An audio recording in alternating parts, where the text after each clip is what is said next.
Bonjour à toi. Donc dans cette vidéo, je vais corriger l'exercice 1 qui traite de l'énergie cinétique de la fiche d'exercice PHC3. Donc c'est bien la partie H, le chapitre 3, l'énergie cinétique. Voilà. Donc à la première question, on te demande de rappeler la formule de l'énergie cinétique. Alors l'énergie cinétique, on note EC, un grand E, un petit c, en indice comme dans H2O. Voilà. Donc c'est 1,5 fois la masse fois la vitesse au carré. Alors ce qui est important de retenir aussi, c'est que dans cette formule, les unités te sont imposées. Voilà, donc c'est comme dans le poids et la masse, P égale M fois G, la masse est en kilogrammes, G est en newton par kilogramme, donc le poids est en newton. Ici, l'énergie cinétique est bien en joule. La masse, attention, en kilogrammes, donc il faudra que tu penses à faire des conversions si on te la met en tonnes ou en grammes. Et la vitesse en mètres par seconde, qu'on note aussi, et que tu noteras aussi au lycée, mètres seconde moins 1. Voilà, sache-le. Voilà. Donc à chaque fois qu'on te demande de définir une formule ou une relation, il faut toujours que tu mettes la formule, que tu dises l'énergie cinétique, EC, c'est l'énergie cinétique, donc tu écris comme ça. EC, énergie cinétique. Ensuite, tu dis aussi M de point, tu dis que c'est la masse. Voilà. V, tu dis que c'est la vitesse. Et tu rappelles l'unité de chacune des trois grandeurs. Voilà. Une fois que tu auras fait ça, tu auras tout fait. Bien, passons à la suite. Question 2, c'est un petit... faut répondre par vrai ou faux. L'énergie cinétique est proportionnelle à la masse. Alors du coup, je vais renoter la formule. Alors tu te rappelles, on avait fait ça avec la vitesse, la distance et le temps. Comment savoir si l'énergie cinétique est proportionnelle à la masse? En fait, ce qu'il faut voir, c'est si... donc ici, tu vois que c'est un produit de deux termes, de deux grandeurs, la masse et la vitesse qui est au carré. Il n'y a pas de plus, il n'y a pas de moins. Voilà. Et donc du coup, pour que ça soit proportionnel, il faut, dans ce cas-là, il faut que la masse soit au numérateur. Donc ici, on voit bien qu'on a la masse au numérateur, en haut, et donc ici, on a bien l'énergie cinétique qui est proportionnelle à la masse. Attention, si tu as une formule de ce type, avec plus 4 ou plus 10, ça ne serait plus vrai, d'accord? Parce que cette fonction ne passerait plus par l'origine, c'est-à-dire que pour une vitesse nulle, si tu prends V égale 0, ce terme égale 0, mais l'énergie cinétique ne vaudrait pas 0. Donc ici, bien sûr, ce n'est pas le cas, mais il ne faut jamais oublier qu'il ne faut pas qu'il y ait de plus quelque chose. Voilà, ici, c'est que des multiplications, donc ça va. La masse est bien proportionnelle, l'énergie cinétique est bien proportionnelle à la masse. L'énergie cinétique est inversement proportionnelle à la masse. Donc du coup, ça c'est faux, parce que la masse n'est pas au dénominateur. L'énergie cinétique est proportionnelle à la vitesse. Ça c'est faux, parce qu'on voit bien que c'est proportionnel au carré de la vitesse. Voilà, donc ça c'est faux. L'énergie cinétique est proportionnelle au carré de la vitesse. Oui, ça c'est vrai. Puisque la vitesse au carré, c'est bien un numérateur. Voilà, on va continuer. Pour la question 3, on te demande d'indiquer les bonnes expressions. Alors, pour ça, c'est toujours une histoire de notre triangle. Donc, on sait que l'énergie cinétique, c'est égal à 1,5 fois la masse fois la vitesse au carré. Et donc, du coup, comment faire pour trouver l'expression de la masse et puis l'expression de la vitesse? Alors ici, en fait, c'est toujours le principe du fameux triangle. Ici, on voit que c'est un produit de deux grandeurs, la masse et la vitesse au carré. Donc ce que je te propose, c'est que le 1,5, je vais le mettre avec la masse, puis comme ça, je vais mettre le v carré tout seul. Donc voilà, donc ici, on a... c'est un produit de deux termes, donc ici, c'est une barre de multiplier, ici, ce sont des barres de diviser.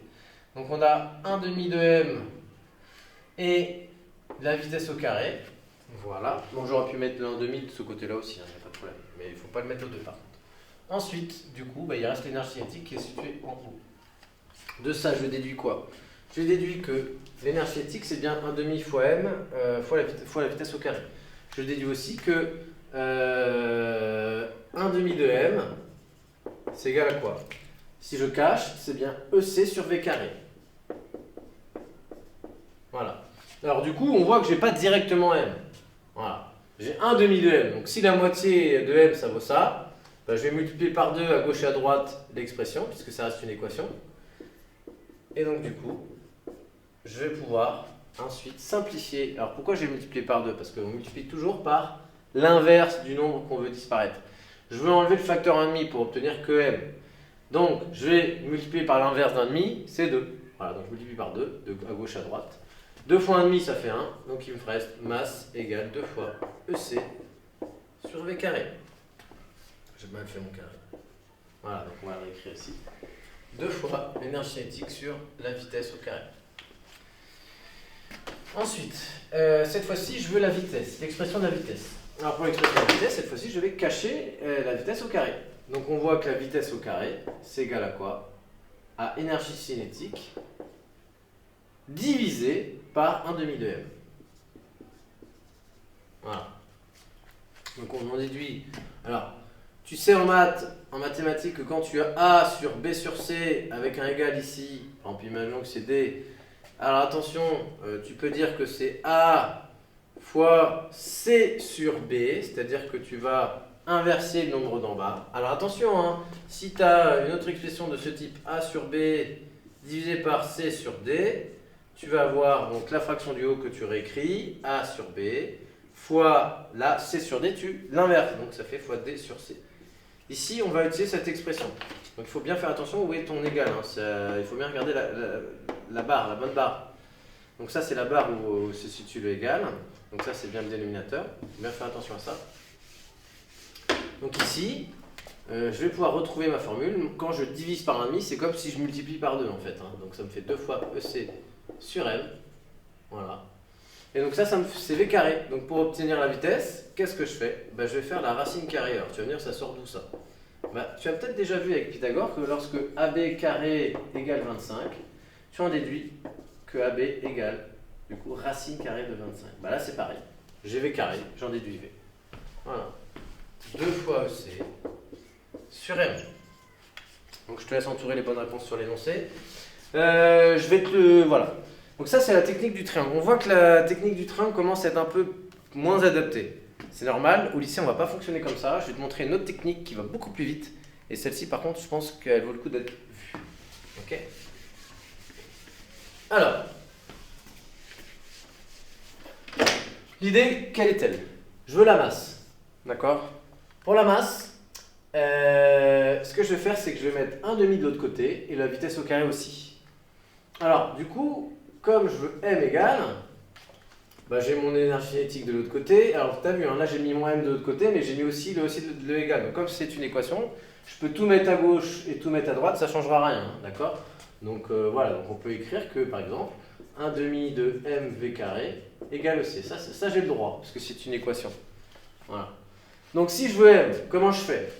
En fait, moi ce que je veux, c'est m. Donc le 1/2, je veux le mettre de l'autre côté.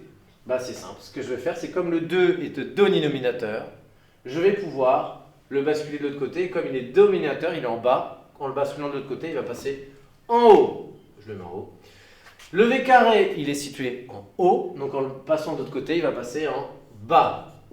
Ça, j'ai le droit de le faire parce que ce ne sont que des produits de termes, des divisions, que des multiplications, des divisions. Si j'ai un plus ou des moins, des fractions ou des additions de termes, cette règle n'est plus possible. Donc j'en déduis la masse. Donc tu vois qu'ici c'est beaucoup plus rapide que tout à l'heure. Ok? Pour la vitesse, alors comment je fais? Cette fois-ci, c'est pas la masse que je cherche, c'est la vitesse. Alors déjà, c'est la vitesse au carré. Donc je l'entoure. Je refais bien mon V. Je vais devoir avoir besoin de me débarrasser de qui? Je vois déjà que j'ai EC de l'autre côté, donc je le remets. Ensuite, je vais devoir me débarrasser de 1/2. Donc le 1/2, quand il va de l'autre côté, il se transforme en 2. Pourquoi? Parce que le 2 en bas, en basculant de l'autre côté, il va en haut. Ensuite, il y en a qui vont dire, mais le 1, monsieur, on en fait quoi? Mais le 1, tu peux diviser par 1, ça ne changera pas grand-chose. Le m, il est en haut. En le passant de l'autre côté, il va passer en bas. Et on se retrouve comme tout à l'heure, V carré égale 2 fois EC sur M. Donc ça veut dire que V égale 2 fois EC sur M. À la racine, voilà. Bon, je vais être franc, cette partie-là, je l'ai mis en exercice, c'est pour essayer de passer un palier. C'est plus du niveau début de seconde que du niveau de fin de troisième. Voilà. Mais je pense que c'est important pour progresser que tu saches le faire. Voilà. Bien. On va continuer. Donc, les bonnes formules sont celles-ci et celles-ci. Alors, les questions 4, 5, 6 et 7, je vais te les corriger dans des vidéos à part. Ça marche? J'espère que cette vidéo t'aura aidé et je te souhaite bon courage. Au revoir.